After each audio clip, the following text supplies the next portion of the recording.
सोचो, हिमालयाज़ की उन ऊंचाइयों पर जहां इंसान का पहुंचना ही बहुत मुश्किल है, वहां कहीं बर्फ के नीचे एक एटॉमिक डिवाइस आज भी छिपा हुआ हो। एक ऐसा यंत्र जो अगर चालू हो गया तो सिर्फ पहाड़ों को ही नहीं बल्कि लाखों जिंदगियों को तबाह कर सकता है। ये किसी फिल्म की कहानी नहीं है, ये एक ऐसी सच्चाई है जिसे सालों तक दुनिया से छिपा कर रखा गया। बात 1960s की है, जब कोल्ड वॉर का समय था। दो सुपर पावर्स के बीच एक ऐसी रेस चल रही थी जहां हर सीक्रेट मिशन दुनिया का फ्यूचर बदल सकता था। और इसी दौरान एक मिशन हिमालयस की तरफ भेजा गया। एक ऐसा मिशन जो कभी पूरा नहीं हो पाया, क्योंकि एक दिन अचानक सब कुछ आउट ऑफ कंट्रोल हो गया। और उस दिन के बाद से एक सवाल आज तक बना हुआ है, क्या हिमालयाज़ की बर्फ के नीचे अब भी एक खोया हुआ न्यूक्लियर बॉम्ब छिपा है? और सबसे डरावना ख्याल ये है कि अगर ये डिवाइस किसी ग्लेशियर के नीचे दबा है, तो क्या उसकी टॉक्सिक रेडिएशंस धीरे धीरे पानी के साथ नदियों में घुल रही होंगी? सोचो, वही पानी जो नीचे उतरकर लाखों लोग पीते हैं। लेकिन फिर एक और बड़ा सवाल उठता है, आखिर किसी ने ऐसा खतरनाक यंत्र हिमालयाज़ में रखा ही क्यों? इसके पीछे कौन था? और सबसे हैरान करने वाली बात यह है कि क्या यह सब जानबूझकर किया गया था, या फिर ये एक ऐसी गलती थी जिसे दुनिया ने कभी एक्सेप्ट ही नहीं किया। 1960 का दशक, दुनिया एक अजीब डर के साए में जी रही थी।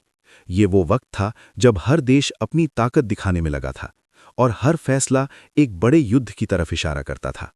इसी दौरान हिमालयाज़ की तरफ एक बेहद टॉप सीक्रेट मिशन भेजा गया। एक ऐसा मिशन जिसके बारे में आम लोगों को तो छोड़िए, उस समय के कई बड़े ऑफिसर्स को भी पूरी सच्चाई नहीं पता थी। खबरों के मुताबिक इस मिशन में दो देश शामिल थे। एक तरफ दुनिया की सबसे पावरफुल इंटेलिजेंस एजेंसी CIA और दूसरी तरफ इंडिया के कुछ खास लोग। उनका मकसद क्या था? हिमालयाज़ की ऊंचाइयों पर एक ऐसा डिवाइस लगाना जो दूसरे देश की हर हरकत पर चुपके से नजर रख सके। लेकिन ये कोई आम मशीन नहीं थी, ये न्यूक्लियर एनर्जी से चलने वाला एक डिवाइस था। एक ऐसी टेक्निक जो उस समय के हिसाब से बहुत आगे थी और उतनी ही खतरनाक भी। टीम ने अपना सफर शुरू किया। बर्फ से ढके पहाड़, खतरनाक रास्ते और हर कदम पर मौत का खतरा। सब कुछ प्लान के हिसाब से चल रहा था। लेकिन फिर एक दिन अचानक मौसम बदल गया और इसी मिशन के दौरान कुछ ऐसा हुआ जिसे आज तक ऑफिशियली एक्सेप्ट नहीं किया गया। 1960 का वो दौर जिसे दुनिया आज कोल्ड वॉर के नाम से जानती है। एक ऐसा वक्त जब दुनिया दो हिस्सों में बटी हुई थी, एक तरफ अमेरिका और दूसरी तरफ सोवियत यूनियन। दोनों सुपर पावर्स के बीच एक शांत युद्ध, साइलेंट वॉर चल रहा था, जहां गोलियों से ज्यादा कीमती थी इंफॉर्मेशन। इसी बीच एक तीसरा नाम भी उभर रहा था, चाइना। चाइना ने अपनी न्यूक्लियर पावर पर काम शुरू कर दिया था और उसके सीक्रेट न्यूक्लियर टेस्ट्स ने दुनिया को हिलाकर रख दिया था। सबसे बड़ा डर यह था कि अगर चाइना बहुत ज्यादा पावरफुल हो गया तो एशिया में पावर बैलेंस पूरी तरह से बदल सकता था। और यहीं से शुरू होती है एक खतरनाक प्लानिंग। अमेरिका को चाइना की हरकतों पर नजर रखनी थी, लेकिन सीधे जाकर देखना नामुमकिन था। उन्हें एक ऐसा तरीका चाहिए था जो दूर से, चुपके से, बिना पकड़े गए चाइना के न्यूक्लियर टेस्ट्स की जासूसी कर सके। और इसके लिए उन्होंने चुना हिमालयाज़ को, क्योंकि ये जगह इतनी ऊंची और इतनी दूर थी कि यहां से चाइना के अंदर होने वाली हरकतों का पता लगाया जा सकता था। लेकिन एक समस्या थी, ये मिशन इतना रिस्की था कि बिना इंडिया की मदद के ये पॉसिबल नहीं था। अब शुरू होता है इस कहानी का सबसे खतरनाक हिस्सा। अमेरिका की खुफिया एजेंसी ने तय किया कि एक खास यंत्र बनाया जाएगा जिसे हिमालयाज़ की ऊंचाइयों पर लगाया जा सके। ये यंत्र चाइना के न्यूक्लियर टेस्ट्स पर चुपके से नजर रखने वाला था। लेकिन दिक्कत ये थी कि इतनी कड़ाके की ठंड और खराब मौसम में कोई साधारण मशीन काम नहीं कर सकती थी। इसलिए एक खास न्यूक्लियर पावर्ड सेंसर बनाया गया। इस डिवाइस के अंदर एक छोटा न्यूक्लियर बिजली घर, radio isotope thermo electric generator लगा था, जो रेडियो एक्टिव सब्सटेंस की गर्मी से इलेक्ट्रिसिटी बनाता था। सिंपल वर्ड्स में कहें तो ये एक छोटा सा न्यूक्लियर पावर हाउस था जो बिना रुके सालों तक बिजली दे सकता था। यही वजह थी कि ये जितना काम का था उतना ही खतरनाक भी। अगर ये यंत्र सेफ रहता तो मिशन सक्सेसफुल हो जाता, लेकिन अगर इसे नुकसान पहुंचता या ये कहीं खो जाता तो इसका पॉइजनस सब्सटेंस एनवायरनमेंट के लिए बहुत बड़ा खतरा बन सकता था।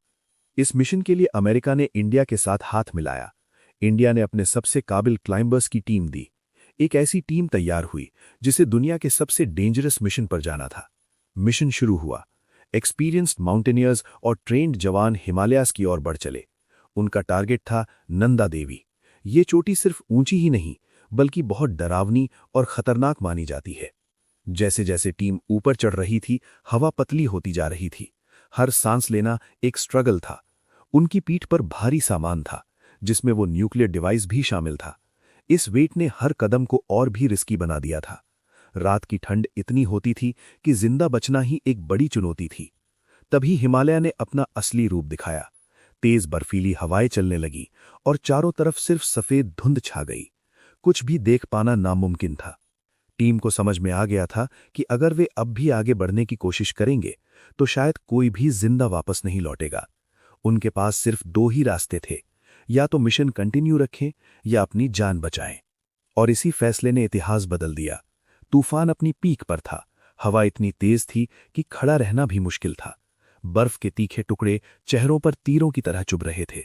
सिचुएशन पूरी तरह से आउट ऑफ कंट्रोल हो चुकी थी। टीम समझ गई थी कि यहां रुकना मिशन नहीं बल्कि सुसाइड होगा। उन्हें फैसला लेना था और तुरंत लेना था। इसलिए उन्होंने एक ऐसा फैसला लिया जो आज तक विवादों का हिस्सा है। उन्होंने उस एटॉमिक डिवाइस को वहीं हिमालयास के बीच बर्फ और पत्थरों के बीच सेव करके छोड़ दिया। प्लान बहुत सिंपल था। जैसे ही मौसम ठीक होगा, टीम वापस आएगी और यंत्र को दोबारा उठा लेगी। लेकिन हिमालयास के साथ एक प्रॉब्लम है। ये कभी किसी प्लान के हिसाब से नहीं चलता। अगले कुछ दिनों में वहां इतनी भारी स्नोफॉल हुई और इतने एवलांचेज आए कि पूरी जगह का नक्शा ही बदल गया। रास्ते गायब हो गए, निशान मिट गए और वो एग्जैक्ट स्पॉट जहां डिवाइस रखा गया था अब पहचान में ही नहीं आ रही थी। और उस दिन के बाद से हिमालयास की खामोशी में एक न्यूक्लियर डिवाइस हमेशा के लिए खो गया। लेकिन असली डर अब शुरू होता है। कुछ महीनों बाद जब मौसम थोड़ा ठीक हुआ, टीम वापस हिमालयास पहुंची। उनके पास एक ही काम था, उस खोए हुए एटॉमिक डिवाइस को ढूंढना। लेकिन इस बार सब कुछ अलग था।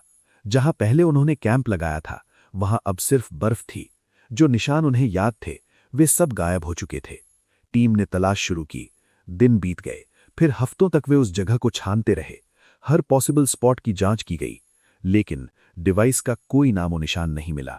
न कोई सिग्नल, न कोई स्ट्रक्चर, न कोई क्लू। ऐसा लग रहा था जैसे वो चीज वहां थी ही नहीं। सिचुएशन धीरे धीरे डर और घबराहट में बदलने लगी, क्योंकि अब ये सिर्फ एक फील्ड मिशन नहीं था, बल्कि एक मिसिंग न्यूक्लियर डिवाइस का मामला बन चुका था।